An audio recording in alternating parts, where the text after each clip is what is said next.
In this video, I get punted off by a dirty driver, and I pick a different car to the NSX because why not?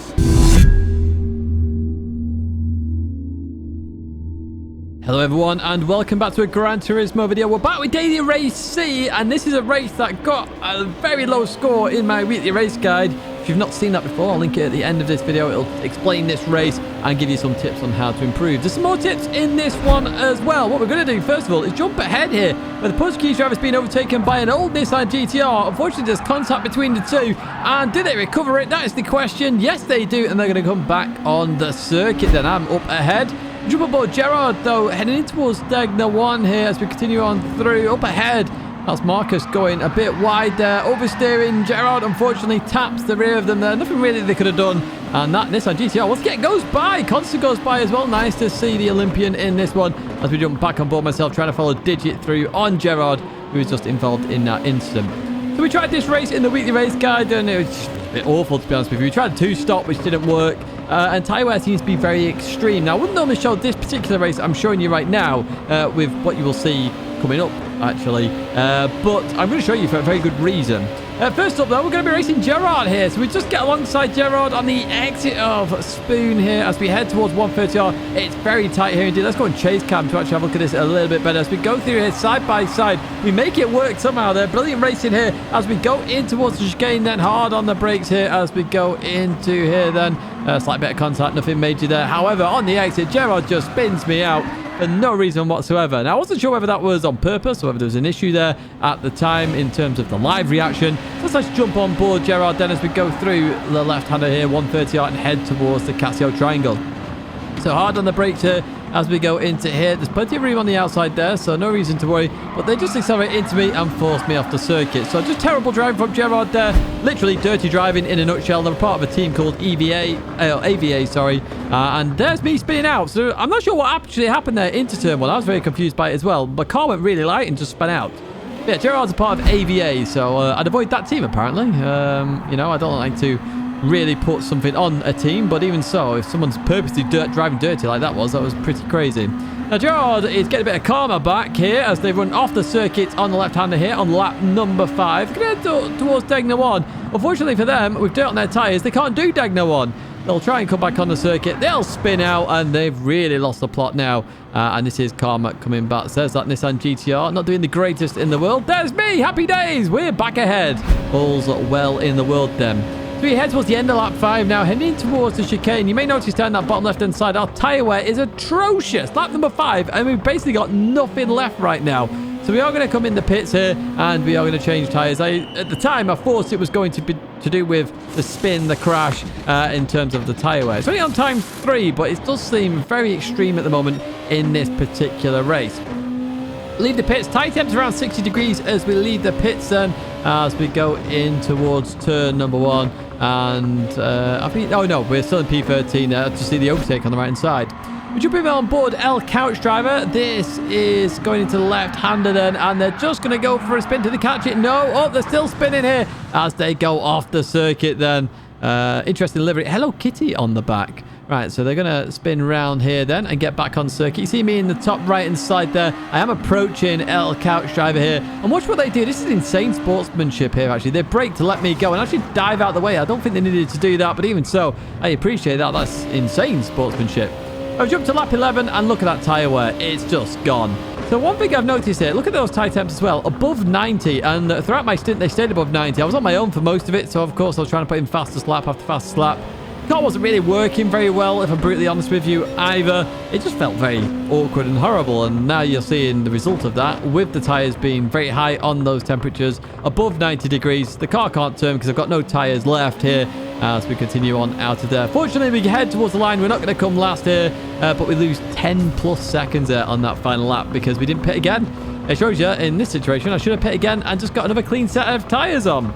Even so, that's why I wouldn't have shown this race in particular, just because of the dirty driving, but I thought it was interesting with the tyre temp. So what we're going to do is going to jump into a second race. Now, I noticed the tyre temps afterwards, so this is obviously during the editing process, and that's why I was like, okay, this is interesting. And the reason I thought about that is I went to check on it is because of this race. So, you know, this is all unfolding. I can't remember everything that happens in this race, but I do remember the tyre wear in this race.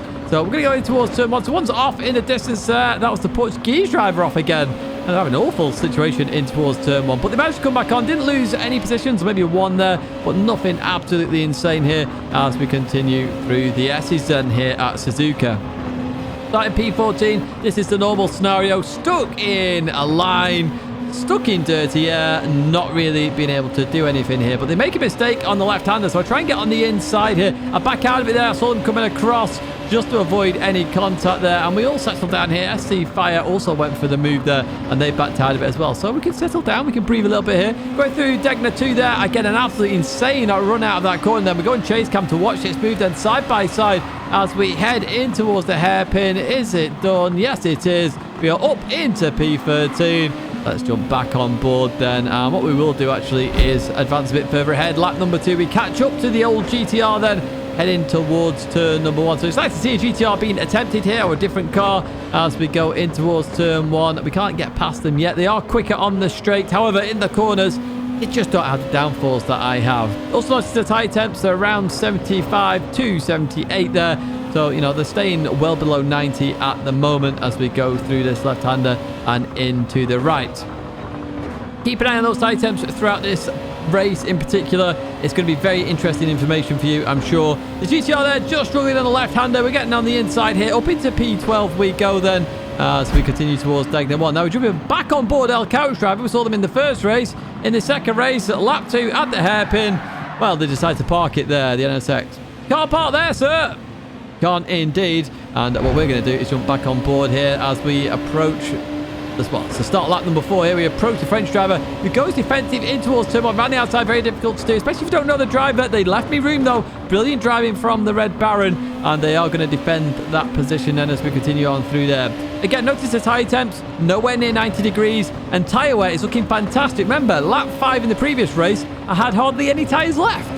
Lap 4 at the moment, and the tyres are looking fairly okay. Those tyre temps are creeping up slowly but surely here as we continue into the left-hander here, exiting the S's, and the understeer there, that was brutal and a half. Tyres just hit 90 degrees there as well because I was struggling to turn. And we're going to head towards Tidgney 1. A lap later then, we can just see 90 degrees now. The tyres are really heating up. Slowly but surely they're catching up. Oh, hello. Don't do that, Tidge. I completely forgot about that. Those tyres are warming up now, which does mean tyre wear is impacted. You can see there the difference. One lap and we lost a lot of tyre. We really did. Are we going to come in? No, we're going to go stay out another lap here because everybody else decided to pit. We're going to try and go for the overcut now, which is going to be interesting indeed. So we head towards the end of the lap there. Tyre temps stayed below 90 this time round then as we come in towards the braking zone here. Of course, we are going to go into the pits on this particular lap then as we go through the left-hander and then dart towards the right there and head towards the pit entry. So here we are, pit crew. Thank you very much to get those tyres on, boys and girls. And let's get out there and see how many positions we can make up here. We leave the pits then, and we are coming out in clean air, actually. So we can see if we can catch up to the pack ahead, which is the Portuguese drivers as well, actually, plural. So a couple laps later, we're still below that 90 degrees, which is critical here. So one thing I would say here is just be careful with your tyres. Just go a bit more cautiously into braking zones. The Italian there didn't go cautiously. Goes off in turn 1, so we go up into P9. As we advance to the final lap then, lap number 11. You see our tyre wear halfway. It has just gone into the 90s though. And you can see up ahead the Portuguese driver has just made a move, or an attempted move there on Sir Christos. Don't know whether they're knight or not, sir. Have they been knighted by the king or queen? I have no idea. But anyway, we're going to head towards left-hander. Oh, the Portuguese driver looking down the inside there. Looks a bit netcody that as well as we go into the next one. Now, we're just staying around that 90-degree mark, whereas in the previous race it was 91, 92. And you can see the difference in tyre wear. It's substantial, so it's something that you're really going to have to think about in this race. It's not going super aggressive in this car. Just backing it off a little bit, saving the tyres for that extra lap. Because the second you get any sort of temps, it just ruins them above 90 degrees. That's what I've sort of seen here, and that's why I wanted to show you the first race, just to compare to this race, because the tyre wear is completely different across those two races in the same car. Question is there a different car that we can use? So I went out for, okay, what car can we try? Jumped in the Audi. See what the Audi's like. It seemed fairly okay in time trial. I mean, it's a bit slower in some sectors, a bit faster in others. We do have DRS, which should mean some overtaking is possible. We have one of the world champions up ahead, Hazzetti here, as we head towards turn 1. You can see how much we're catching in towards turn 1 then in this Audi DTM car. And we don't actually make the move there, but we are in this train of cars. And we're not struggling that much, if I'm honest with you. We really are. We'll keep an eye on tyre temps. I have no idea what they are in this race because I didn't check them on this Audi. What we will do, though, is jump on board the Spanish driver here as we head towards Tidgney 1, though, on this first lap. There you go off. So does somebody else up ahead. Who is that? McSpunchy goes off there. And we all get slowed up there by that incident. And that's going to cost me a place here to SC Fire, who takes full opportunity of that. Goes around the outside at Tidgney 2. On the inside for the hairpin. As we go through here, I've tried to send it round the outside. The Spanish driver up ahead. All sorts of spinning there. But we managed to maintain position in the end. Good defensive driving here. And look at this. The DRS are working well as we catch up to that Honda then. So we can overtake on the straights in this DTM car, which is nice. It really is nice to see. The Spanish driver goes wide here. Has to really slow it up there. Suffering from the dirty air as well. And that's something the Audi doesn't suffer from as much. It's still there, but not as much. I'm not sure how much downforce that Honda has, but it feels like it's got a huge amount. DRS, of course, can be used in corners when you're on throttle there, and it actually helps with rotation, believe it or not. It's a bit of a weird trick in this Audi as we are on lap number 2 now, heading towards Tidgney 2. As we go through here, then Azzetti slightly taps the Spanish driver there. We gain 2 positions for 1. Thank you, boys. I'll take that. Buy one, get one free. I love those kind of offers. In towards the hairpin we go as we leave this corner. Somebody else is parking it there. The Italian driver, part of OP. We get another place. Everyone's giving us places here. Let's actually have a look at what happened with Azzetti and Marcus then. As we go into Tidgney 1, anything happen here? Nothing much. It's run slightly wide, nothing major. In towards Tidgney 2. Oh, Marcus just loses it there. Azzetti could not do anything. And I decided to steal a place. Let's jump on board the Italian then. What happened with them into the hairpin as we go through the left-hander? They're going to go on the throttle and they just lose the rear end there, and they're going to get a 1.5 second penalty because why not when you've crashed, eh, Gran Turismo? Right, okay, we're going to jump on board Shadow now on lap number 2. It's all kicking off on lap 2, isn't it? Shadow's got a run on Robin here down the inside there, in towards the braking zone. Oh, they get it slightly wrong, in towards the Portuguese driver who's going to go for a spin here. Round they go. Look at this for smart driving from Shadow. It's half throttle over towards left hand side. Now going to wait for them. Beautiful sportsmanship, very well executed, on the ball as well. Brilliant stuff. Now, we managed to get a lot of positions there. We've got a run on Robin here with the DRS, and as we head towards turn 1, we're going to look down the inside here. Not going to quite work then. And once again, look at those tyre temps at the same time. Nowhere near 90 degrees. Tyres looking very okay at the moment as we leave that corner. We've got Azzetti behind us, which is not looking okay because Azzetti's all over our exhaust then as we go through the S's. But with dirty air not being as impactful on this Audi, I can actually maintain position a little bit better. It's still there though, as you can see. And what we are going to do actually is go jump on the rear view camera here and look at Azzetti go for it. I'm not sure what that nickname means. If you Spanish drivers can let me know, I would appreciate it. But as we head in towards Tidgney 1, you can see that McQueen Honda NSX, I think it's McQueen, isn't it?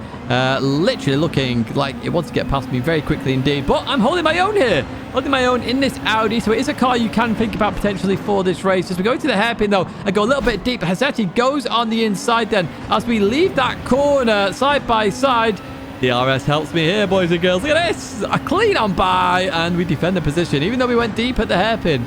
Happy days indeed, but Azzetti is very close here, and I do have to keep that in mind as we go into Spoon then. We are racing a world champion, which is always nice. As Robin goes off the circuit, we'll try and steal this one. Happy days. That is going to be another place, hopefully.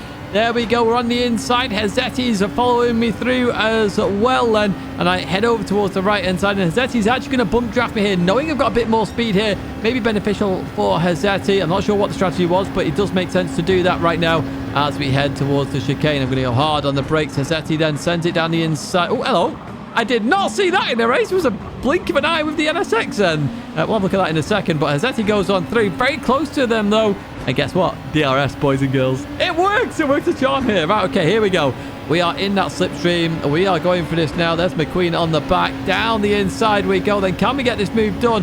As we go on the brakes, Azzetti sends it around the outside. Nails it beautifully. Bang on the money. That is why the Spanish driver is a world champion. Beautiful to see. What actually happened at the chicane, by the way? So Robin goes off, losing the car. Slight tap from the rear. Nothing they could have done either. And we got saved by Gran Turismo. Thank you. At least that reset system worked there. My word. Right, lap number 4 here. We've got SC Fire still all over my exhaust then as we head towards 130R.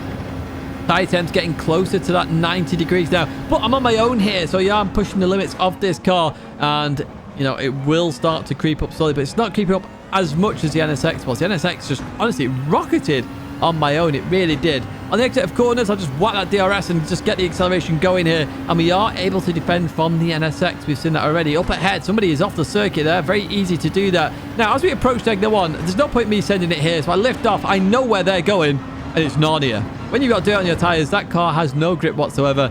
So I was just waiting for them to go off and take the position. Steal it, should we say.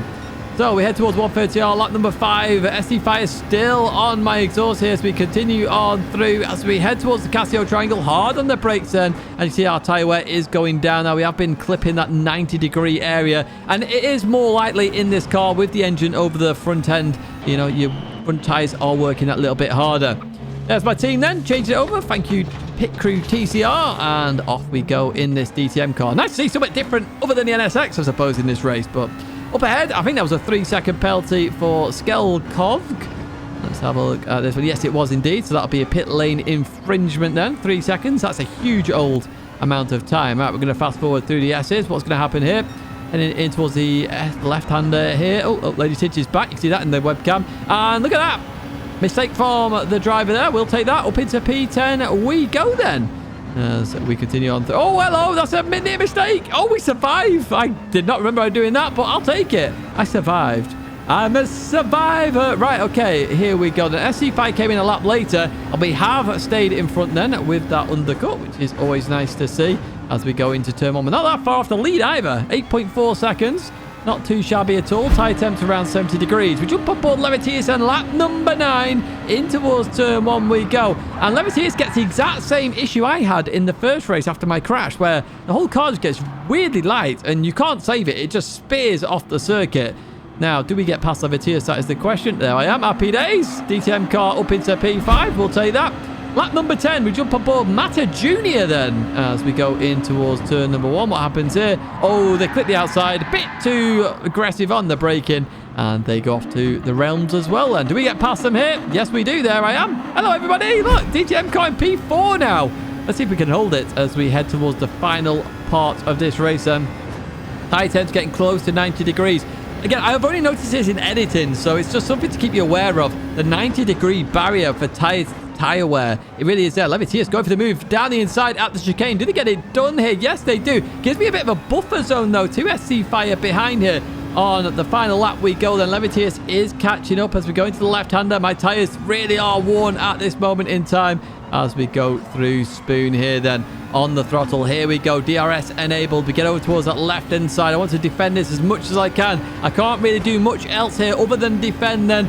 Levity is very close to me here, but won't be able to get too much of an overspeed due to the DRS. Then in towards 130R we go, and I just understeer off due to that tyre wear. So I'll back off this, let us see if I go, because I wanted the Levitius to stay ahead of me here as we go into the braking zone then for the final time. Through the left we go. Levitius goes off towards the left-hand side. I was like, no. That was my fault here. Go on, mate. Go.